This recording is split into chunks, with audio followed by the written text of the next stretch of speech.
Clam chowder is one of my favorite soups, especially in the wintertime, but I've got a little West Coast, best coast twist. Let's get cooking with styles.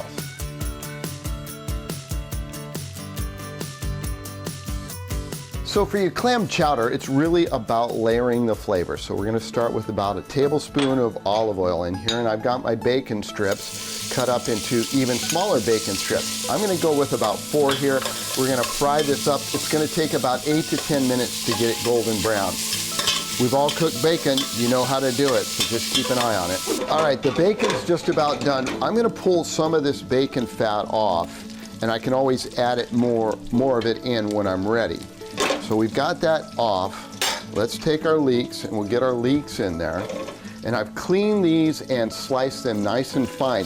Now you might notice that I'm not using onions or celery in this. I'm using the leeks to replace that. And I'm gonna go ahead and give this a good little stir. And one thing I want to point out about these leeks is we're using this much. You gotta cut them in half, rinse them to get rid of the dirt that's in there.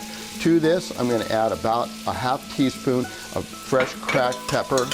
And then I'm gonna add my jalapenos. Make sure you taste your jalapenos, because these guys can be hot or they can be mild, but you've gotta taste them first so you know what's going in here.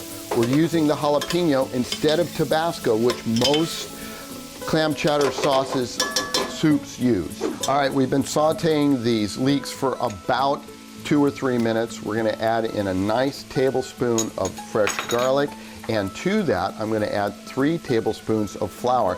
This we're gonna saute around in here for about another minute or 2. I told you this was all about the layers. In comes the clam juice, and make sure you shake up the bottle really good. Give that a gentle little stir. We're gonna put our potatoes in. I'm using Yukon Golds here. I love the texture and the color they bring. Our chicken broth goes in. I am using unsalted chicken broth. You may have noticed I haven't used any salt at all. 2 bay leaves, a couple sprigs of thyme. We're gonna bring this to a boil and then let it simmer for about 20 minutes. We are down to the last layer here. We've got our chopped clams, and those are gonna go right in there like so. And then we're gonna put in some white corn. Use fresh if you can get it. If not, I don't know if I would put it in. And then to this, we're gonna put in some heavy cream.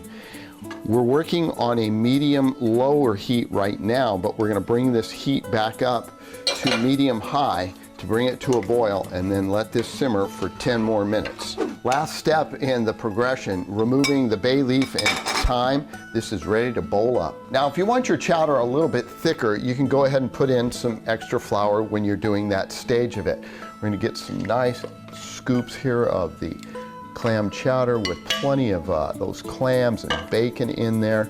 And I'm gonna finish this off with just a little bit something special here. Let me treat that for you. I'm gonna take a little bit of the tapatio and olive oil, and we're gonna drizzle that around the edge like so, instead of using Tabasco. This is the best coast part. And then hit it with just a little bit of those green onion ends on top of that. There you go, New England clam chowder with a best coast, West Coast twist. This recipe is available on our website at cbsa.com/recipes. Enjoy.